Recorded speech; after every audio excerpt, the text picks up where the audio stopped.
Assalamualaikum warahmatullahi wabarakatuh.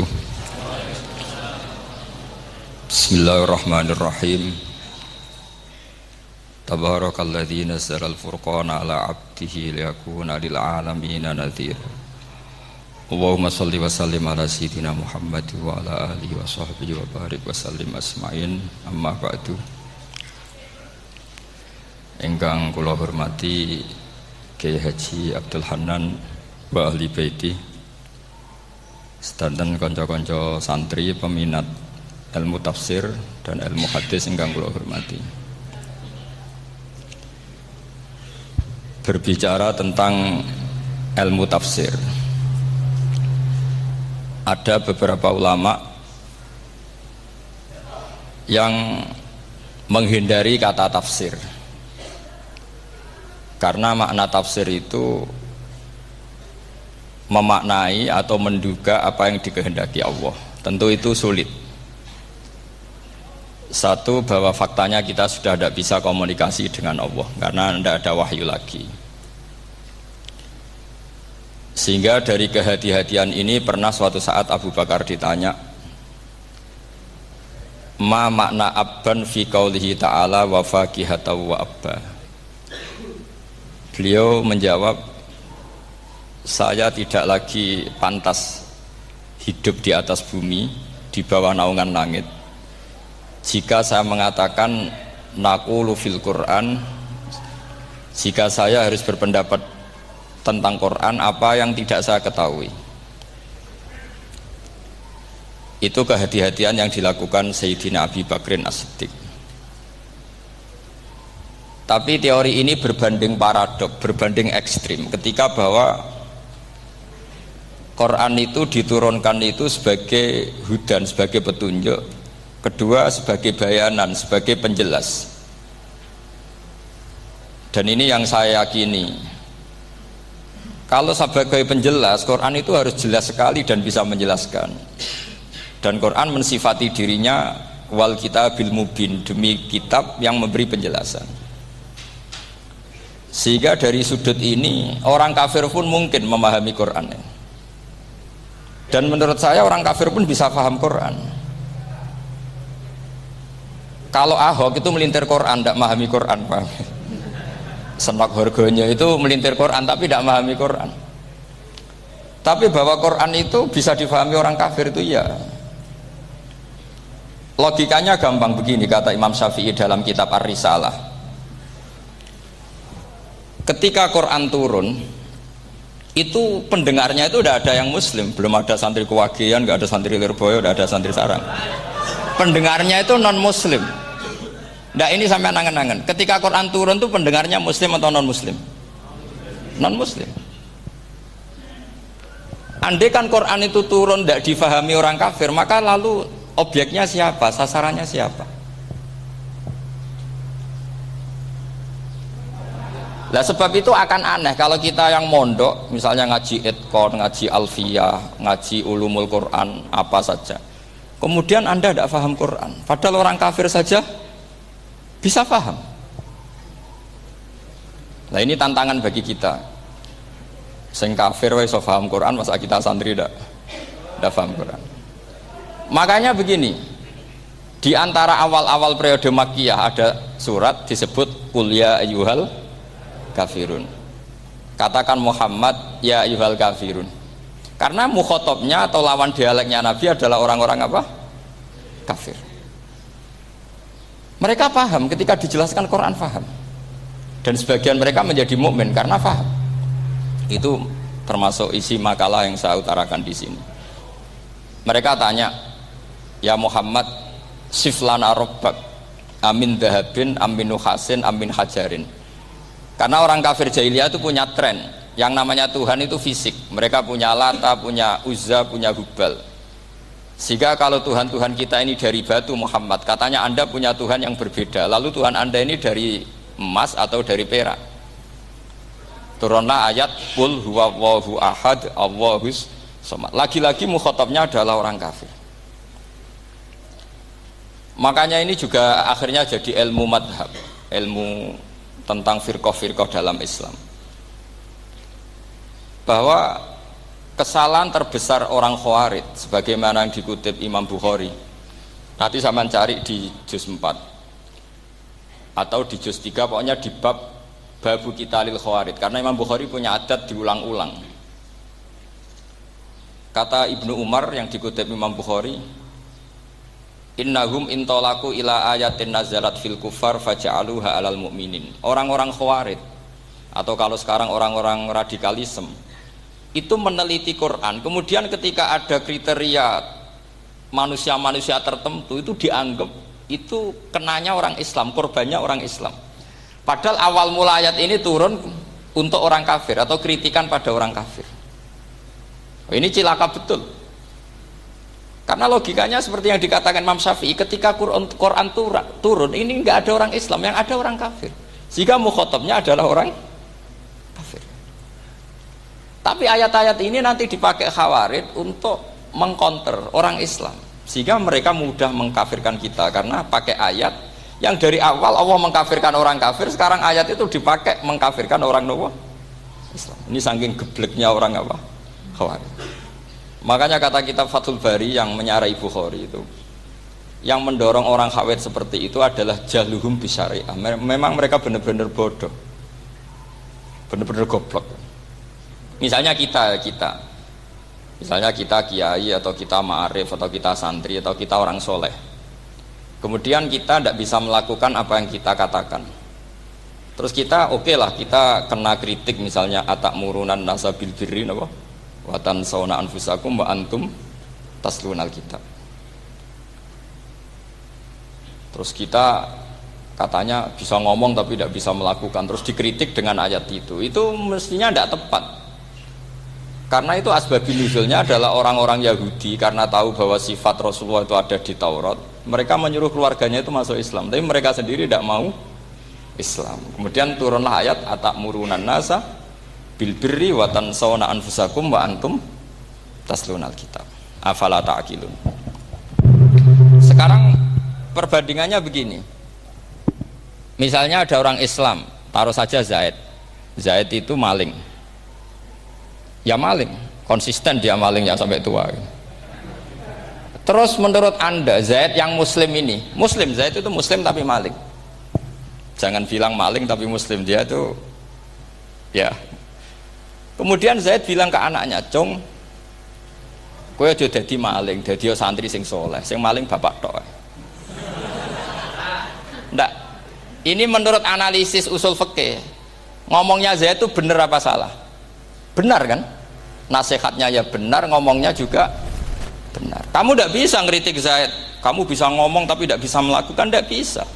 Fa'innal amro bil ma'ruf wajib, wal qawla bil ma'ruf ya wajib, wal qawla bil haqqi ya wajib. Jadi itu hal yang berbeda. Misalnya fa'innal amro bil ma'rufi wajibun, memerintahkan barang baik itu baik.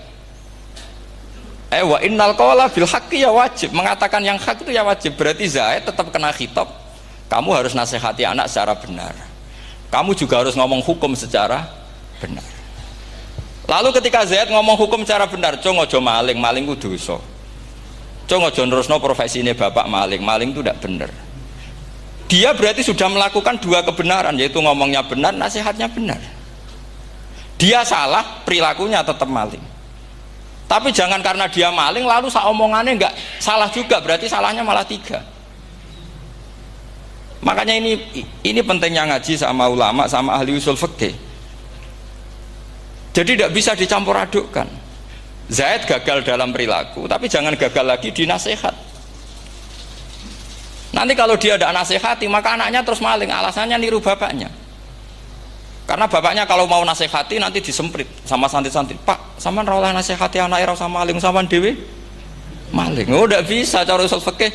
Itu malah yudroku kulluh, la yudroku napa? Kulluh, atau bahasa populernya al-maisur la yasqutu bil maksur. Misalnya kita sebagai kiai hanya bisa takrib, hanya bisa jurumiyah. Apa muda Fatul Mu'in cek abote, bulet, maknane bulet. Kamu tidak boleh ngomong gini, "Cung, kowe sebagai muridku kudu nurut aku. Nak gurumu goblok tok takrib, kowe tok takrib wae. Gak oleh ngelangkai guru, gak sopan," gitu misalnya. Nggak boleh gitu. Tetap kita ngomong, "Cung, kowe aja koyo aku. Kowe kudu alim Fathul Mu'in, alim Fathul Wahhab." Sama ndak bisa protes. Pak guru sendiri ndak bisa. Kebenaran tetap sebagai kebenaran meskipun kita ndak kuat melakukan atau ndak bisa melakukan. Lagi-lagi ayat itu sebenarnya ada untuk kita, untuk orang Yahudi, atamuruna nasa bil birri wa tansawna anfusakum wa antum taslunal kitab. Sebab itu istidlal dengan Quran itu memang resikonya tinggi kalau tidak bagi mutabakhir, karena ya itu tadi, ini harus ada pengetahuan yang luas tentang asbabun nuzul, tentang kriteria. Nah, kalau terpaksa, saya katakan terpaksa, kalau terpaksa kita iktibar itu boleh, tapi itu terpaksa. Bahwa Allah mengkritik orang yang bisa ngomong tapi tidak bisa melakukan.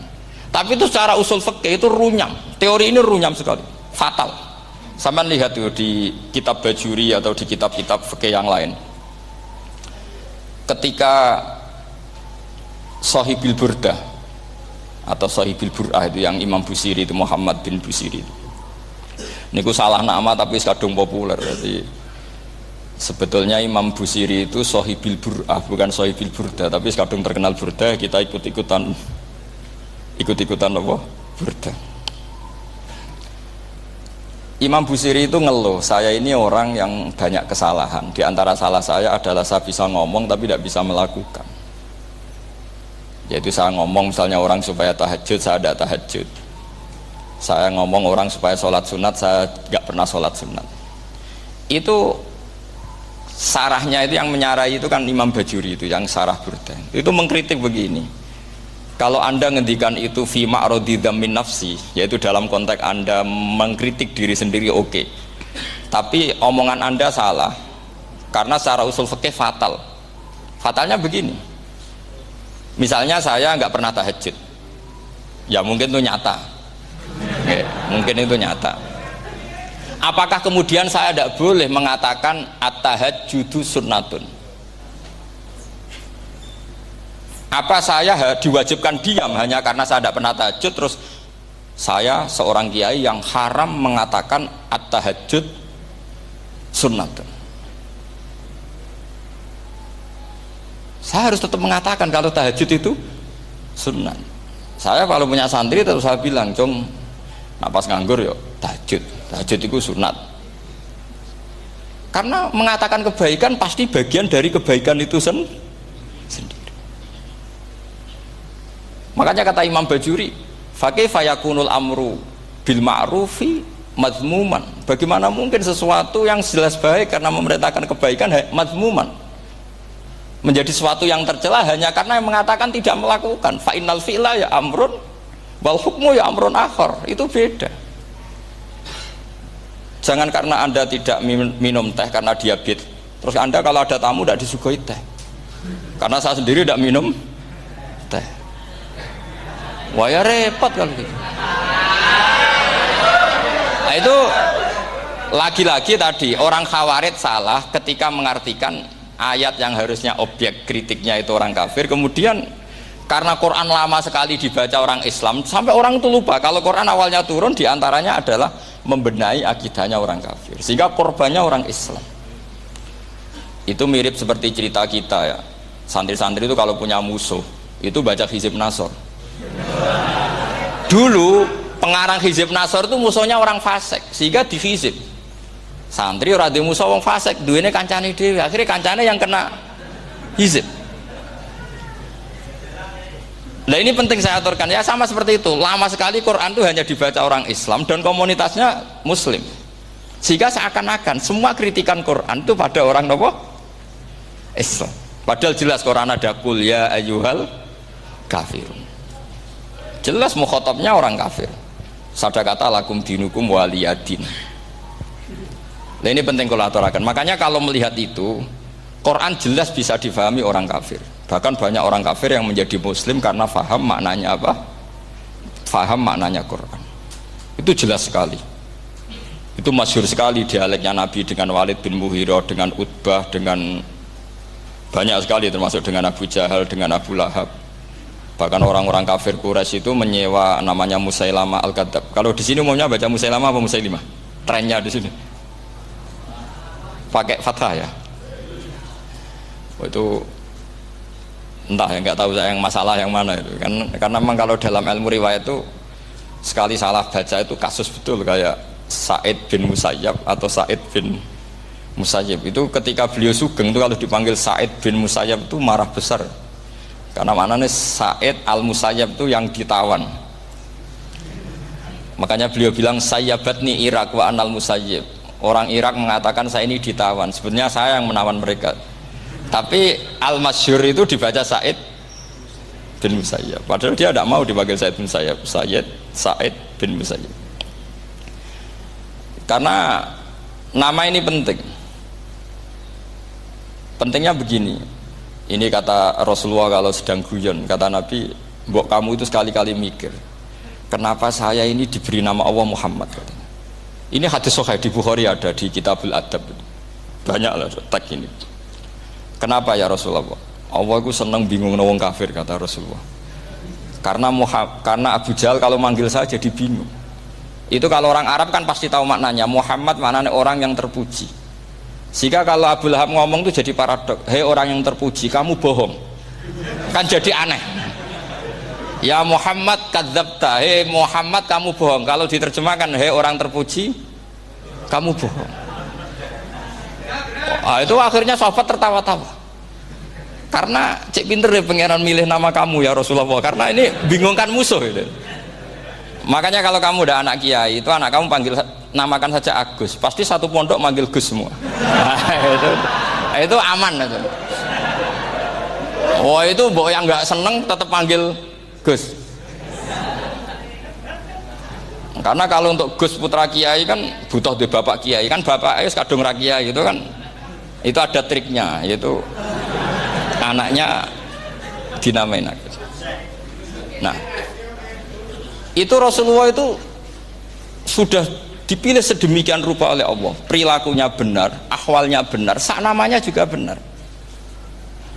Sehingga ketika Abu Jahal, Abu Lahab tahu bahwa nama Muhammad ini problem, karena ini madah itu memuji. Sehingga mereka kalau mencari Muhammad tuh bilang ainal madmum, mana orang yang tercela.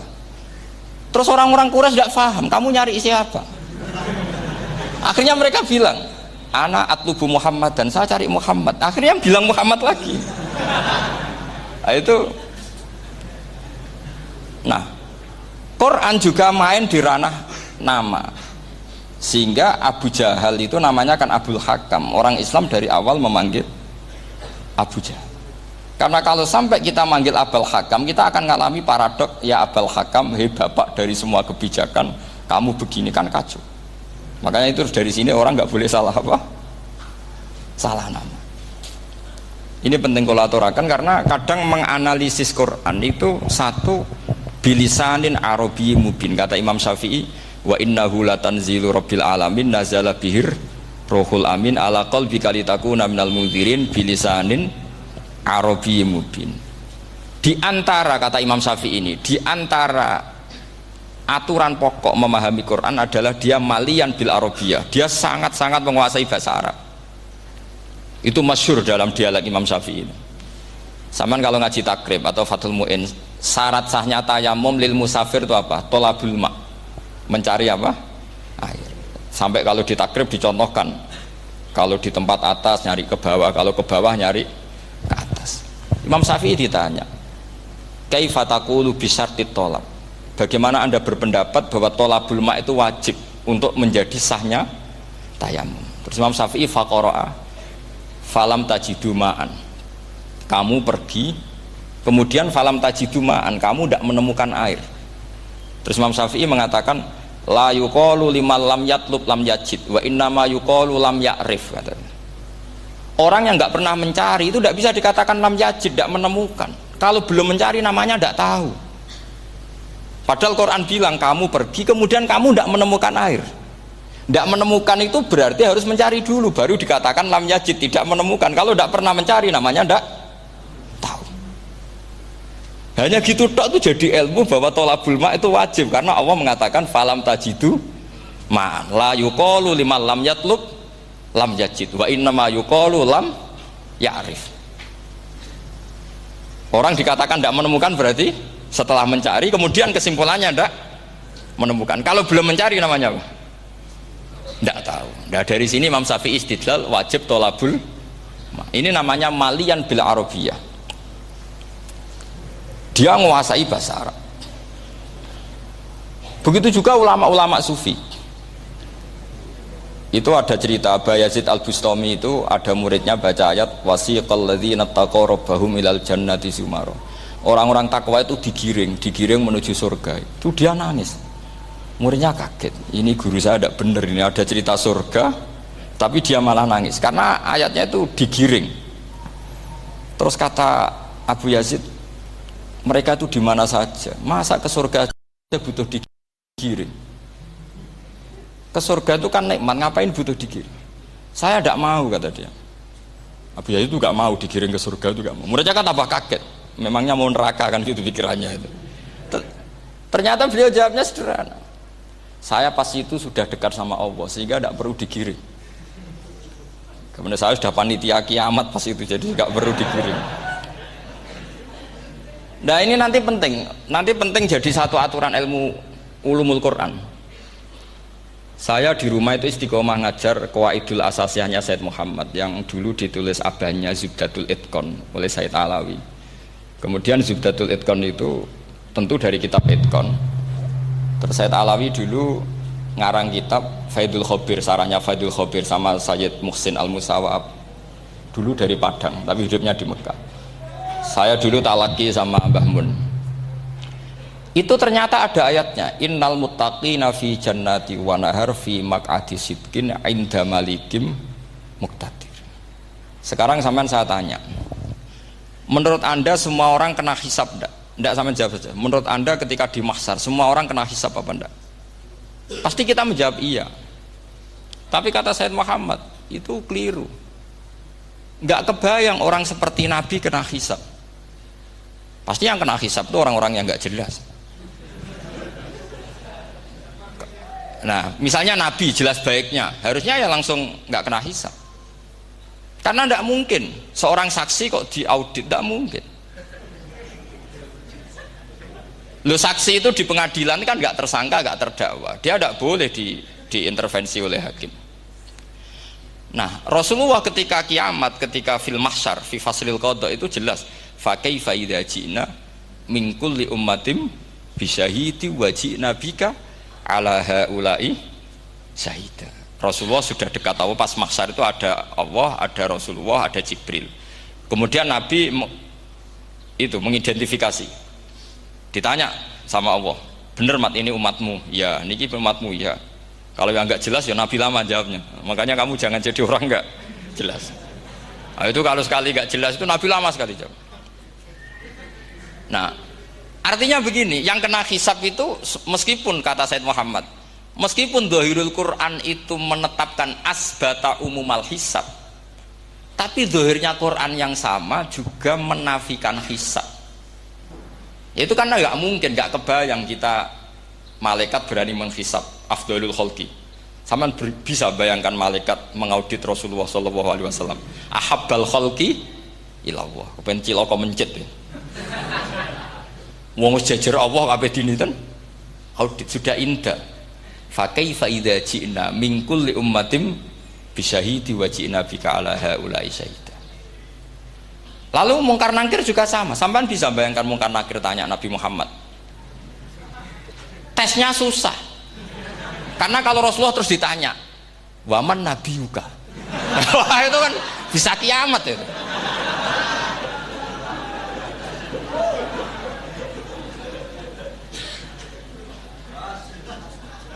Paham ya? Makanya kata Said Muhammad, ini kan teman-teman tanya, piye carane alim tafsirnya saja, sarannya satu hafal Quran, dua hafal Sahih Muslim, tiga semua orang sudah mati, tinggal kamu yang alim. Itu mesti aman itu. Nah kalau sampean tanya saya, apa buktinya Gus kalau orang tertentu tidak kena hisab? Ya buktinya tadi misalnya innalladzina qalu rabbuna Allahu tsummas taqamu tatanazzalu alaihimul malaikatu alla takhafu wala tahzanu wa abshiru. Mungkar nakir adalah malaikat penakut, membawa ketakutan. Sementara para wali ini jelas malaikat kena konstitusi. Malaikat harus mengatakan ke para wali, Allah takhofu wala tahzanu. Padahal Nabi tentu sayyidul awli. Para wali saja malaikat kena aturan, kamu harus bilang Allah takhofu wala tahzanu wa abshiru. Hei para wali, kamu jangan susah, jangan gentar, kamu harus gembira. Kamu bisa bayangkan misalnya mungkar nakir bawa godok, atau orang kalau dipukul ajul sak walang-walang. Kemudian kamu bayangkan Syekh Abdul Qadir ngalami itu, Abdul Hasan Asadali ngalami itu, Abu Yazid Al-Bustami. Kalau itu ngalami gitu semua, ngapain kita jadikan mursyid? Kan sama nasibnya dengan kita. Nah, Zahirul Quran mengatakan asbatal hisabah. Tapi Zahirul Quran di ayat yang lain lam yusbit al hisabah. Makanya tadi umumul Quran juga ditaksis dengan muqayyid. Yang mutlak ditaksis dengan yang muqayyad. Yang mujmal ya sama seperti itu, aturannya seperti itu, ditafsir sama yang mufassal. Sama orang kafir yang jelas, sampean bisa bayangkan malaikat ngaudit Fir'aun. Cek kurang penggaweane. Jelas eleke kok di audit. Misalnya Abu Lahab di audit, oh malaikatnya celaka mencet. Berarti dia agak percaya sama pernyataan Tuhan, tabat yada abi lahabiu. Malaikat kok ngaudit Abu Lahab? Mungkin Gusti kula ceke. Nak menawi wonten api. Lho ki ora tau ngaji Quran tapi wong ayate tabat yada kok cek di cek. Nah, yang seperti ini masuknya kategori ulaikal ladzina, saterusé mereka yang kafir bi ayati rabbihim wa liqaihi fahabitos a'maluhum fala nuqimu lahum yaumal qiyamati wasna. Jadi ada orang-orang kafir yang jelas kena aturan fala nuqimu lahum yaumal qiyamati wasna. Jelas kafirnya ya gak kena hisab, yang jelas nabinya, jelas wasinya juga gak kena hisab. Yang kena kita di tengah-tengah. Tapi ilmu itu ikut mainstream karena semua orang bilang ada hisab, ya kita ikut-ikutan bilang, ya sudah gitu saja. Tapi kalau aslinya ya rapati percaya. Umumnya uang gerono mati ditalkin ya kita melok-melokan nalkin. Tapi kalau kadang ya gak kebayang. Piye nak wali-wali ditalkin. Makanya ada di dunia wali itu ada cerita Rabi'ah Adawiyah, itu termasuk keramat beliau itu. Kali Imam Sibawi kan dalam cerita wali kan ditanya marbuka, ngapunten niku man mausul napa istifham. Wah itu malaikatnya ndak pernah khataman alfiyah kan repot. Kalau Rabi Adawiyah lebih parah lagi, itu beliau tuh nangis sekeras-kerasnya, nangis terisak-isak, dia tersiksa. Ya Allah, engkau itu zat yang paling saya kenali dan harusnya semua makhluk itu kenal engkau, tapi ini hamba engkau tanya engkau itu siapa ya? Itu kan ini orang aneh kata gitu. Karena Allah itu adharud dzahir, kata sampai Imam Sibawi silakan a'raful ma'arif. Jadi wong ora ora wis geblek tenan dari Imam Sibawi. Imam Sibawi kan atas nama dia pakar nahwu pertama mengatakan domir paling makrifat di antara 6 isim makrifat, paling makrifat itu domir. Tapi meskipun gitu a'raful ma'arif Allah. Yang paling makrifat dari sekian isim makrifat itu Allah. Artinya satu nama yang orang harus kenal semua. Makanya di antara keramat beliau ketika ditanya wong kok ora tau ngaji fikih men ngaji nahwu wae. Gak tahu dia ngaji carane sesuci, carane iddah to gak tahu ngaji nahwu. Terus dia tanya bima fa'ala rabbuka. Lalu Allah memperlakukan kamu gimana? Terus kata Imam Sibawi, ghafaroli, Allah mengampuni saya karena saya orang yang mengatakan Allahu a'raful ma'arif. Ini penting kalau aturakan. Jadi makanya kalau sampean tanya caranya ilmu alim gimana, ya satu tadi, kalau sampean masih banyak orang hidup, syaratnya kamu harus hafal Quran, hafal hadis, hafal sekian ribu hadis, hafal sekian ulumul Quran. Itu kalau masih banyak orang hidup. Kalau sudah kamu sendiri hidup, ya sudah, pokoknya isokolhu ya salim sendiri kan, nggak ada saingannya itu. Makanya kata Sayyid Muhammad, beliau mengatakan kita meyakini umumal hisab ya berdasar zahiril Quran, kita menafikan umumal hisab bahwa hisab hanya yahtassul liqaumin duna qaumin juga berdasar zahiril Quran. Kita percaya semua mayat ditanya mungkar nangkir ya berdasar zahiril ahadis. Kita tidak mengumumkan teks ini juga berdasar dzahiril hadis. Karena malaikat mungkar nakir juga malaikat. Berarti dia kena aturan kalau ketemu para wali Allah takhafu wala tahzanu. Faham sih kalau maksudnya? Ini penting kalau aturakan. Jadi makanya aspeknya sampean bisa memulai kalau ingin jadi orang alim tafsir bisa mulai dari yang mudah saja, yang fikih saja. Makanya kata Imam Ghazali, kenapa Mu'tazilah jadi segoblok itu? Karena dia tertipu oleh umumatul Quran, oleh teks-teks umum. Dia tidak tahu mukhasisnya. Padahal setiap ayat umum itu pasti ada mukhasis. Misalnya begini ya, kalau kamu maknanya fikih saja, contoh yang paling mudah familiar itu fikih ya.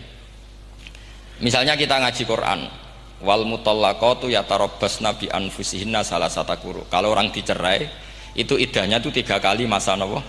Suci.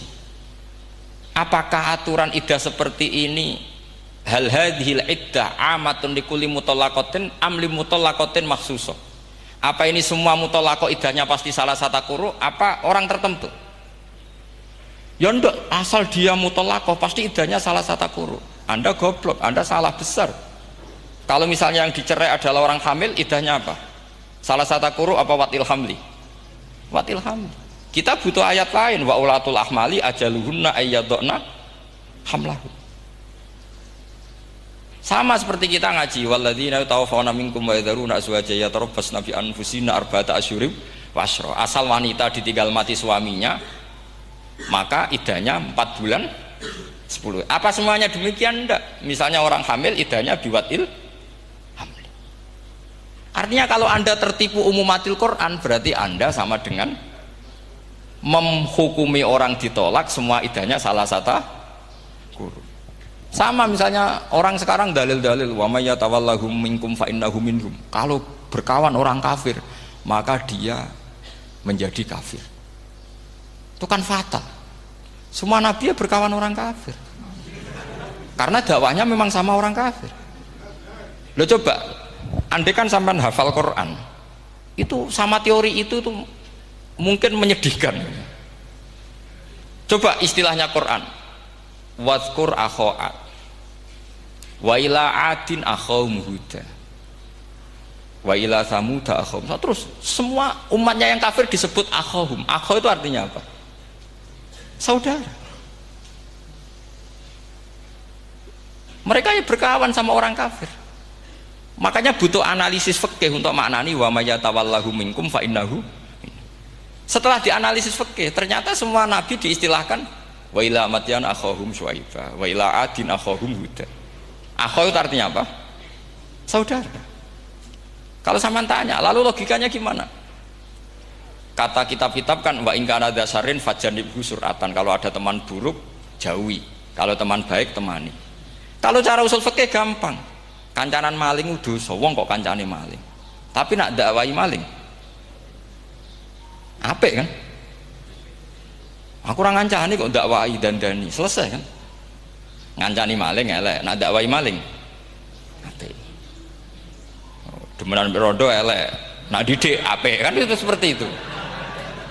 Nah, ini penting kalau aturaken. Dan di sini ini makanya NU itu punya sejarah panjang, banyak wali-wali yang jadab, yang coro zahir itu kancanan wong fasik-fasik. Orang syariat bingung, ini wali kok berteman orang fasik. Ya kalau kamu bahasakan teman ya masalah, kalau kamu bahasakan ini binaan. Enggak, sama jawab saja, kalau dibahasakan teman masalah enggak? Masalah kan, tapi kalau dibahasakan itu binaan selesai kan? Sama, Nabi berkawan orang kafir itu enggak karena berkawan, itu binaan Nabi. Memang Nabi itu jadi Nabi, objeknya adalah mengislamkan orang kafir. Ya berlama-lama Nabi dialek dengan mereka, muasyarah sama mereka. Bahkan Nabi diharuskan bersikap baik sama mereka. Itu yang disebut fabima rahmatim minallahi lintalahum walau kunta faddzan ghalidhal qalbi lan faddu min hawli. Tapi sekarang itu orang sudah tidak pakai ilmu. Orang-orang radikalisme itu nggak pakai usul fikih. Pokoknya kalau ada ayat terjemahnya gini ya sudah itu jadi madhab. Akhirnya kecelakaan seperti ini. Pokoknya kalau ada ayat faqtulul musyrikina haitsu wajadtumuhum wa khudhuhum wahsuruhum wa'udu lahum kulla marsad. Sudah hafalnya ayat itu saja. Dia tidak mau ngapalkan misalnya qatilul ladzina yuqatilunakum. Ada ayat lagi wa akhrijuhum ya min haitsu akhrajukum. Sehingga ulama kita membagi kafir itu ada harbi, kita musuhi, ada zimmi, ada muahad, ada musta'man. Itu ulama karena tahu tidak semua orang kafir itu harbi, tidak semuanya zimmi, tidak semuanya muahad, tidak semuanya musta'man. Kalau harbi oke, kita perang, kalau zimmi ya kita bina. Kalau muahad ya sesuai perjanjian kita, kompensasinya apa, MOU-nya kayak apa. Tapi apalnya mereka ayat satu tema. Nah celakanya kita yang ngaji di pondok-pondok yang katanya spesialis ingin alim tafsir, apalnya ya satu ayat juga. Wah itu kan satu ayat versus satu ayat, itu ngeri. Makanya kalau sampean tanya saya, ini katanya di acara ini sampean tanya gimana caranya jadi ahli tafsir, saya jawab gampang. Sebenarnya itu hafal Quran, hafal hadis, terus hafal ulumul Quran. Ya misalnya Nadoman ya Faidul Khobir lah, kalau kitab Nasar ya minimal itu setengah lanya itkon lah. Kalau nggak lanya-lanya amat ya agak lanya. Karena kitab tafsir itu gampang, teorinya itu mudah sekali. Misalnya al-ibratu bi umumil lafzi la bi khususis sabab. Itu sama dengan kayak kaidah fikih. Karena kalau kaidah fikih itu saya itu pernah dibisui kiai itu. Ini kisah nyata itu. Dibisui kiai itu pas basul masail dulu saya itu masih sering mau basul masail. Tadi mun pensiun mun mboten niku. Dulu saya dengan Gus Zofur putrane Mbah Mun itu sering makili Pondok Anwar basul masail fikih. Tapi tidak tahu ceritanya Gus Zofur jadi dokter tafsir, saya juga kok tahu-tahu menekuni tafsir. Lama-lama orang itu lupa status saya yang fakih ya. Makanya saya itu ya kadang eman gitu karena ini status penting juga. Tapi status fikih itu kadang memang menyesatkan. Karena begini, itu dulu pernah ada basul masail itu begini. Ini kisah nyata ini. Ada desainer baju putri untuk putri, anak putri. Kemudian desainer itu menciptakan satu celana pendek atau celana seperempat. Dengan desain ini pasti kalau dipakai itu auratnya itu kelihatan. Bagaimana hukumnya desainer ini? Apa termasuk mimman sarro'a as-sayyi'ata? Karena terjadi kasfil aurat. Apa enggak? Rata-rata kalau kiai yang khusuk-khusuk, yang sepuh-sepuh, desainer itu dosa. Gara-gara tren pakaian ini mau itu buka aurat. Tapi kiai-kiai alim yang muda-muda, entah saking belingnya, entah saking pinternya, tidak tahu. Bilang begini, Pak Yai, yang didesain apa? Ya celana itu. Lalu celana itu fungsinya nutupi apa buka aurat? Ya nutupi. Lu kan lumayan urun nutupi. Kalau haram ya dicopot, lu kan malah parah itu. Bingung kayaknya. Sampai bilang gini kan, wah semanis. Itu kan makanya ini guyon ilmiah. Repotnya ngadepi orang alim muda itu kan mbok gedhingi ku ilmiah, mbok senengi fasik.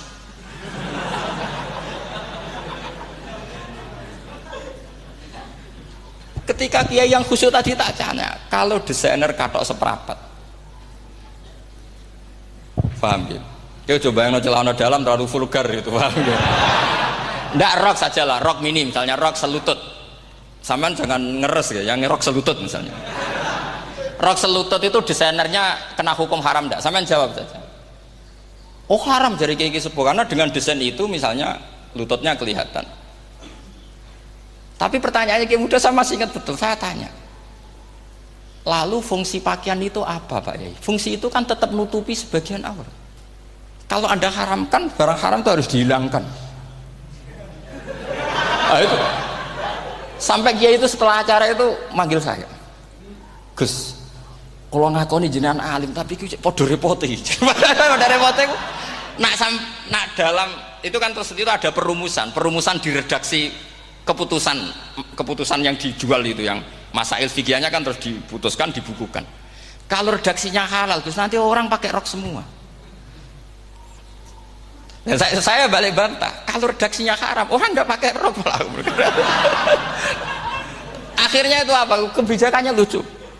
Buak we Gus, pertanyaan itu buak sak jawabannya oke. Jadi kita debat tidak jadi. Ini cerita ilmiah. Makanya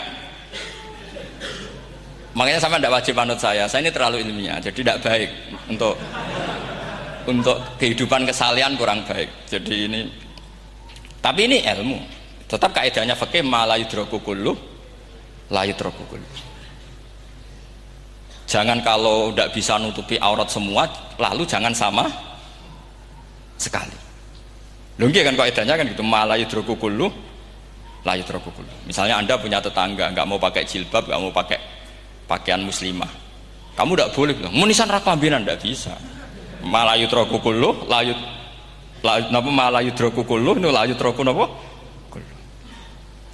Makanya ini kita harus hati-hati. Nah, bayangkan sekarang orang neliti Quran itu yutraku kullu. Mestinya kalau Anda meneliti radikalisme, ayat yang terkait radikalisme diteliti semua. Ternyata di surat Taubat yang disebut suratus Saff, yang bahkan haram baca bismillah, itu ada ayat wa in ahadum minal musyrikin nastajaroka fa'ajirhu hatta yasma'a kalam Allah summa ablighu ma'mana. Muhammad, kalau ada orang kafir mau belajar Quran sama kamu, ya harus kamu pelajari hatta yasma'a kalam Allah. Setelah mereka mau belajar, ya ablighu ma'mana, summa ablighu ma'mana, kamu harus menjamin keamanan dia. Itu di surat Taubat, termasuk akhiru suratin nazalat, gak mungkin terjadi mansuh. Tapi orang-orang ekstremis selalu pakai faqatulul musyrikin haitsu, apalan itu terus. Yang orang liberal yang menapani la ikraha fiddin, ya sudah seperti itu. Sing orang-orang ora tegas, ora tau nahi mungkar, ya ma arsalnaka ila rahmatal lil alamin, ngono terus. Yang kelompok tukang nahi mungkar ya ayatnya amen nahi mungkar. Saya tuh heran, kenapa mereka punya masalah dengan hafalan kayaknya. Kenapa sih hafalannya kok pedot itu? Kita yang hafal semua bingung jadi.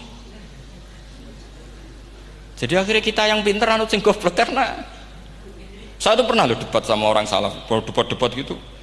Setelah saya mengutarakan sekian hadis, ada tuh Pak hadis itu, waduh, harusnya kamu ngaji saya, ada debat tuh yang level, kalau nggak level tuh nggak boleh kata gitu.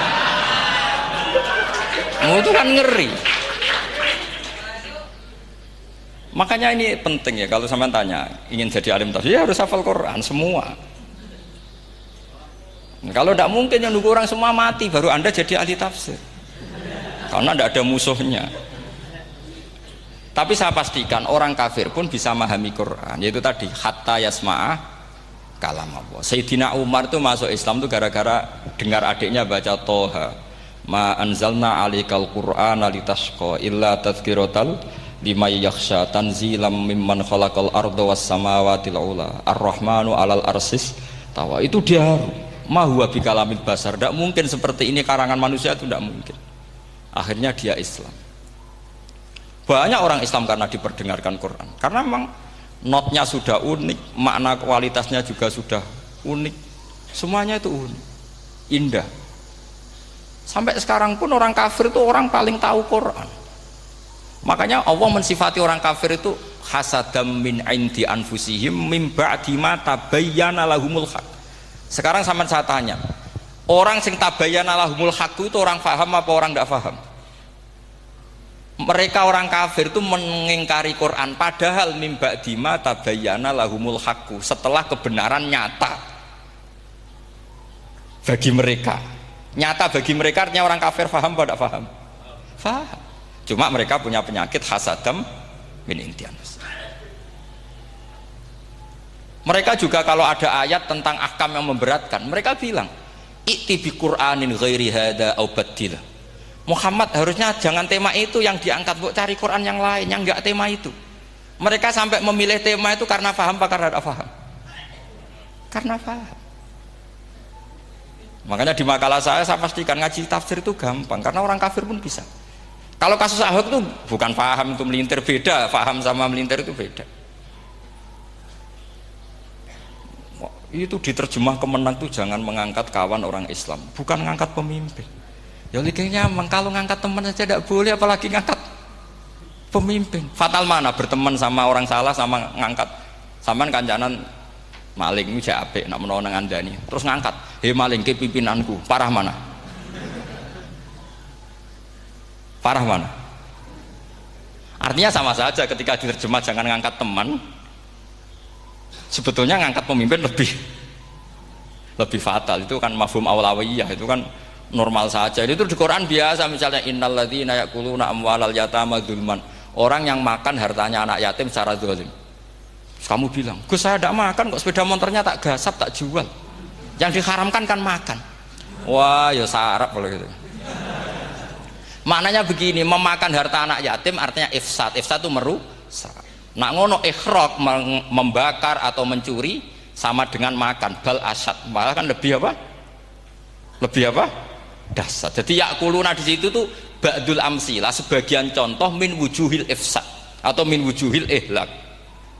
Jangan kok karena ayatnya makan, oh yang haram tuh makan, kalau nyuri gak apa-apa. Waya fata. Itu kan sama dengan santri geblek dikandani kiai ini, "Cung, kowe mbek bojomu jogeman naboi." Suatu saat istrinya lapor lagi, "Pak Yai sekarang ndak naboi tapi nyadui." Karena naboi itu pakai tangan. Mereka pertama dilaporkan kiainya, "Pak Yai, suami saya itu sering memukulin saya pakai tangan gini. Cung jogeman naboi bojomu." "Nggih Pak Yai, siap." Suatu saat istrinya lapor, "Pak, tetap benjut, kenapa? Kulo nak niki disadui." Mereka pikirannya, sing haram nabok, nak nyaduk halal. Wah itu kan ngajak goblok bareng. Nah masalahnya di usul fikih kasusnya seperti itu. Makanya saya ini kadang ya maliki sekali. Kadang saya itu maliki sekali. Kadang ya. Misalnya begini, saya beri contoh. Ini yang kisah nyata ya. Ada seorang Arabi datang ke Rasulullah. Ya, tadi kan teman-teman minta juga ilmu hadis ya. Ini satu paket saja. Itu tadi nanti kalau sampean kasih lalim ndak itu sudah ada urusan saya tadi, nunggu orang mati banyak tadi itu. Kalau nunggu nggak usah nunggu orang mati, sarannya tadi apal tadi. Ya Rasulullah ahlak tuh. Saya ini orang yang rusak. Wama ahlakaka. Lalu yang bikin rusak kamu apa? Qol waqatu imroati fina hari Ramadan. Saya menjima istri saya ketika masih siang. Fina hari Ramadan, siang Ramadan.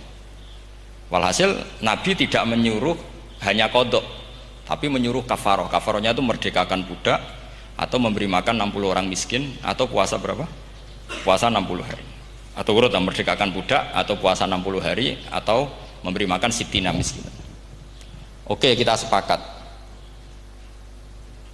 Sepakat ya, hadis itu sahih dan diulang-ulang oleh ashabus sunan. Oke, riwayatnya agak masalah. Sekarang kita analisis maknanya. Sekarang sampean saya tanya, kalau anda misalnya sekarang jam berapa ini? Misalnya sekarang jam 9 kurang seperempat Ramadan, terus anda rokok atau anda ngopi, kepengen ngopi terus ngopi tanpa udhrin syar'iin, anda hanya wajib qadha apa bayar kafarah? Ndak sampean jawab. Rata-rata kiai kita, oh mau wajib qadha Gus karena gak jima. Sing seru kafarah itu nak jima. Kan ngombe kopi be jima beda. Pertanyaannya tuh lucu, ini naif secara fikih masalah. Masalahnya begini. Jima bojo itu tidak zina. Jima bojo itu zina apa enggak? Enggak. Berarti dengan makan bedanya apa? Sama kan? Sama-sama amrun mubah. Sesuatu yang boleh. Kenapa hukumannya berat? Makanya kata Imam Malik, enggak itu nilainya. Nilainya adalah hadku hurmati Ramadan bi ghairi udhrin syar'iyyin. Makanya kata Imam Malik, siapapun yang makan fina hari Ramadan, iftar apapun fina hari Ramadan bi ghairi udhrin syar'iyyin, maka hukumnya sama dengan jima fina hari Ramadan. Karena sama-sama ihlak ifsad hurmata Ramadan bi ghairi udhrin syar'iyyin. Loh enggak, ini ilmiah. Kamu enggak harus cocok, tapi otak kamu harus percaya. Loh iya kan beda kan? Saya secara nafsu tidak cocok, cek berarti. Tapi ilmiah saya setuju. Kalau kiai ngandani itu kan pasti pakai badul amsilah, kan nggak mungkin semua contoh disebut. Jong penak melaku jogeman delok wedok itu mari setan. Mboten delok Mbah, nyekel lho malah parah tuh. Nggak bisa. Makanya ini masalahnya lafadz. Ini kembali ke Imam Syafi'i, bilisanin Arabiyyim mubin. Ketika seorang kiai bilang cung jogeman delok cawe itu adalah mengungkapkan al-muharramat, bukan mentaksis yang haram itu hanya melihat. Saya ulang lagi ya, ketika seorang kiai bilang cung jogeman delok wedok sing haram, itu semangatnya adalah melawan keharaman, bukan mentaksis yang haram hanya delok. Itu di Quran normal semua, di semua lugat ya biasa. Itu kan sama seperti misalnya seorang mbah ngasih uang cucunya, cung tak kayak duit 100.000, cung gue tuku es. Terus kowe muni ngono. Nak ragu tuku es haram iki kan ngongkone tuku es. Lah kepen putumu mati kan nyeben 100.000 nggo tuku es. Ya mulai dulu istilahnya nak bange ke ibu tuh jong 100.000 nggo tuku es. Cara wong kuno. Nah, maksudnya iku wis pokoke umume cah cilik senane es cuma nyebut. Ya sudah seperti itu. Sama seperti Quran menghentikan begini. Ini memang salate yang fikih dulu yang pokok-pokok. Di antara yang enggak boleh dikawin adalah wa antasma'u bainal ukhtaini illa ma qad salaf. Kamu enggak boleh menikahi Sri dan Zainab, kakak beradik. Sudah sepakat nggih? Fi nikahin wahid enggak boleh al jam'u bainal ukhtain. Jadi mbaknya kamu kawin, adiknya kamu kawin fi nikahin wahid. Tapi nak ngeduni boleh, berarti kan dengan waktu yang berbeda. Quran hanya menyebut itu. Kemudian Rasulullah zaman Sugeng itu hanya nambahi wala binal mar'ati wa ammatiha wala binal mar'ati wa kholatiha, juga agak boleh menikahi ponaan plus buliknya, baik bulik dari bapak yaitu ammah maupun bulik dari ibu disebut apa? Kholah. Kemudian ulama fikih merasa ada yang kurang, ditambahi lagi 2 perempuan yang andekan yang satu itu lelaki kok haram nikah, berarti haram jam'u fi nikahin wahid. Misalnya cucu rabibahnya boleh enggak? Enggak boleh kan? Berarti kalau sampai mengumpulkan cucu dan mbahnya fi nikahin wahid juga enggak boleh. Tapi orang yang waras itu tidak akan nyalahkan Quran ketika tidak lengkap. Wa antasma'u bainal ukhtain ila ma qad sal, ini tidak lengkap. Yang haram kan tidak hanya jam'u bainal ukhtain, termasuk mengumpulkan cucu dan mbahnya. Karena Quran nggak mau dengan logika tidak waras itu, tidak mau. Taruh saja orang itu rata-rata mbahnya kan umur 70 tahun, cucunya umur 17 tahun. Kebayang nggak kamu nikahi sehingga adekan boleh bareng, pasti kamu milih bareng. Makanya Quran hanya bakas wa antasma'u final ukhtain, karena yang mungkin masih menggugah selera itu 2. Tapi kalau cucu sama mbahnya itu, kalau ada yang masih selera kan ya sarap itu. Tapi fikih sebagai kaidah tetap menerangkan termasuk yang haram jam'u adalah bainal mar'ati wajad dadiha. Paham juga maksudnya? Artinya ketika menyebut itu tidak jaminan merangkum semua hukum, tapi ba'dul amsilah.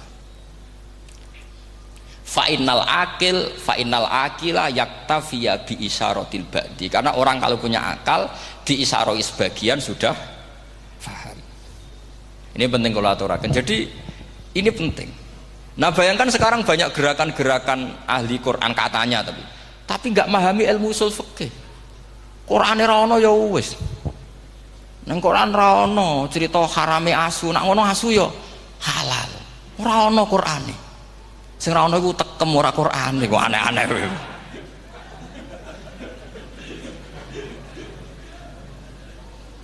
Itu kan sama. Terus sampean misalnya tadi jam 09.00 Ramadan tambah uzurin syariyin terus mangan mie rokokan, itu kan melecehkan Ramadan biguri uzurin syariyin, karena melecehkan hurmata Ramadan kena sanksi separah itu. Jangan kamu terus bilang tapi Nabi hanya bilang masalah jima finari Ramadan.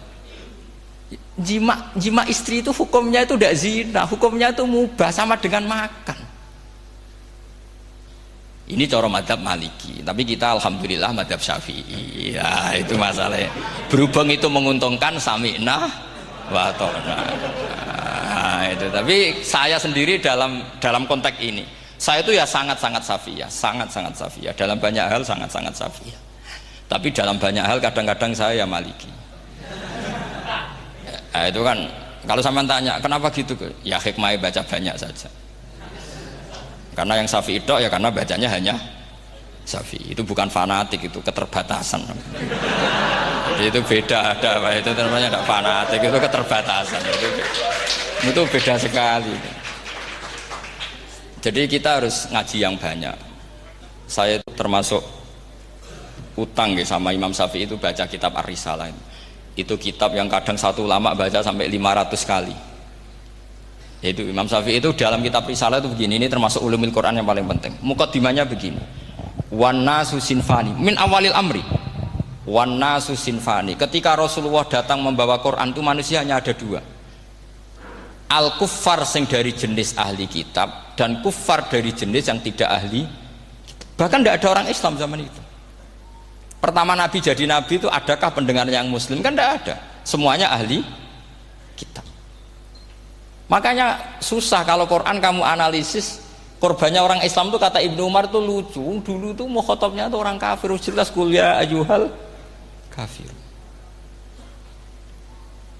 Ya ayuhan nasu ubudu rabbakum alladzi khalaqakum. Jelas orang kafir. Karena orang Islam nggak mungkin dikhatabi ubudu rabbakum. Makanya Imam Suyuti kalau nafsir itu ngeper ubudu rabbakum wahiduhu. Tapi kalau mukhatabnya orang Islam dawimu alal ibadah atau dawimu alat tauhid. Karena dia tahu kalau mukhatabnya orang kafir ubudu ya masih wahidu. Kalau sudah Islam kok dikhitabi ubudu mudawamah alal ibadah. Itu saking alimnya Imam Suyuti. Ini saya teruskan.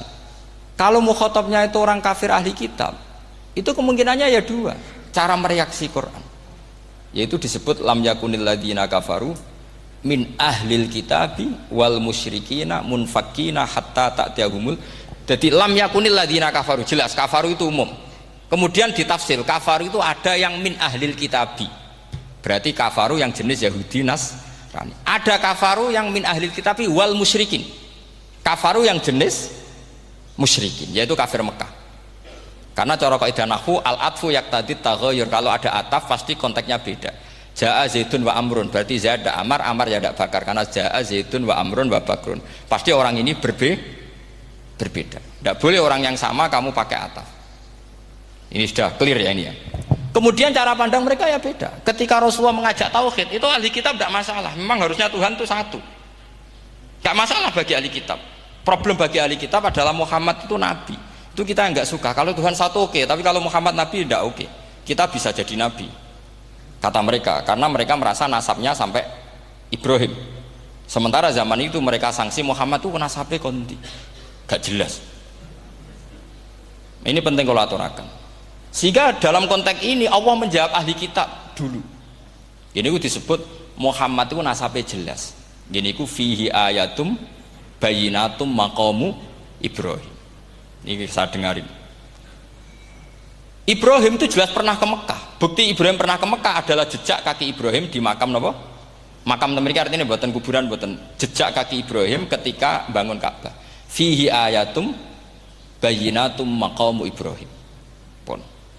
Kalau Ibrahim pernah di Mekah, artinya beliau pernah nikah di Mekah. Paling tidak punya dzurriyyah di Mekah. Ini Ismail dibawa ke Mekah. Jelas ayatnya wa id yarfa'u Ibrahimul qawaida minal baiti wa Ismail. Ini dengarin ya. Sebab itu saking alimnya berjanji itu beliau tahu betul masalah utama Rasulullah Muhammad adalah disangsikan nasabnya. Sebab itu kitab berjanji pertama cerita setelah dia alhamdulillah macam-macam awalu ma'anab tadi saat terus dia bilang wa ba'du fa'akul huwa Muhammad bin Abdillah bin Abdil Muttalib.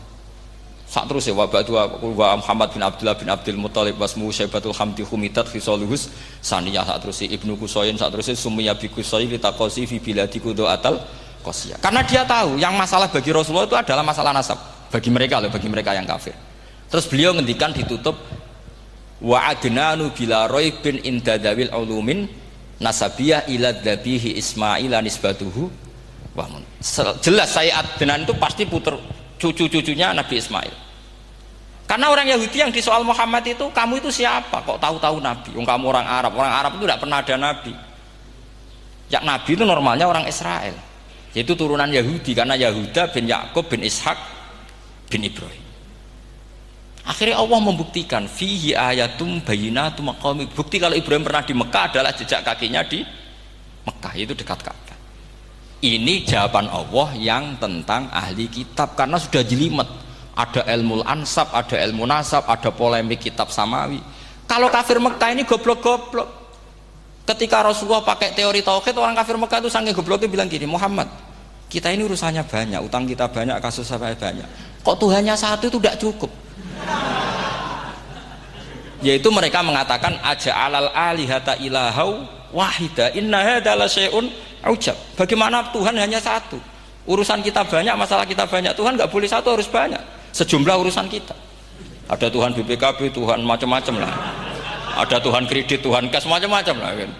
sesuai sebanyak urusan kita. Mereka tanya aja alal alihata ilahau wahida, masa Tuhan satu, inna hadza la syai'un ujab, ini aneh. Tapi Rasulullah dengan sabarnya, kalau yang seperti ini Allah menjelaskannya beda dengan yang pertama, karena tadi orang kafir itu bisa min ahlil kitab, bisa wal musyrikin. Lam yakunil ladzina kafaru min ahlil kitab, ada yang wal musyrikin. Semuanya ini tidak pernah munfakina hatta ta'tiyahumul bayyinah. Mereka tidak pernah tercerabut dari pikiran mereka, dari mainstream mereka, sampai ada bayinah. Bayinah itu jelas.